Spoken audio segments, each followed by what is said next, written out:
উত্তর চব্বিশ পরগনার জেলা শাসককে সশরীরে হাইকোর্টে হাজিরা দেওয়ার নির্দেশ। উত্তর চব্বিশ পরগনার জেলা শাসক উত্তর চব্বিশ পরগনায় 2022 সালে রিপোর্ট দেওয়ার কথা বলা হয়েছিল জেলা শাসককে জমি সংক্রান্ত বিষয়ে, কিন্তু সেই রিপোর্ট এখনো হাইকোর্টে মেলেনি, হাইকোর্ট পায়নি।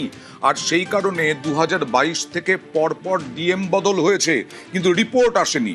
এবার সশরীরে হাজিরার নির্দেশ। এই হাজিরার নির্দেশ দিতে গিয়ে হাইকোর্ট কি বলল পর্যবেক্ষণে কথা বলবো প্রতিনিধি অর্ণবের সঙ্গে। অর্ণব, দেখো, ভারপ্রাপ্ত প্রধান বিচারপতি তপব্রত চক্রবর্তী এবং বিচারপতি পার্থসারথী চট্টোপাধ্যায় ডিভিশন বেঞ্চ উত্তর চব্বিশ পরগনা জেলা শাসককে সশরীরে হাজিরার নির্দেশ দিয়েছে 23শে জুলাই।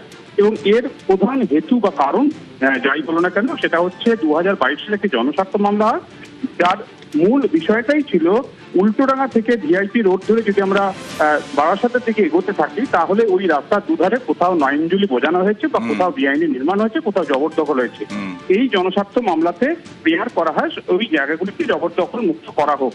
সেই মামলাতে 2022 সালে রিপোর্ট তলব করা হয়েছিল উত্তর চব্বিশ পরগনা জেলা শাসকের। এর মধ্যে একাধিক জেলা শাসক বদল হয়েছে, কিন্তু আজ পর্যন্ত একটা সঠিক ফরম্যাটে কোনো রিপোর্ট এসে পৌঁছায়নি এজলাসে।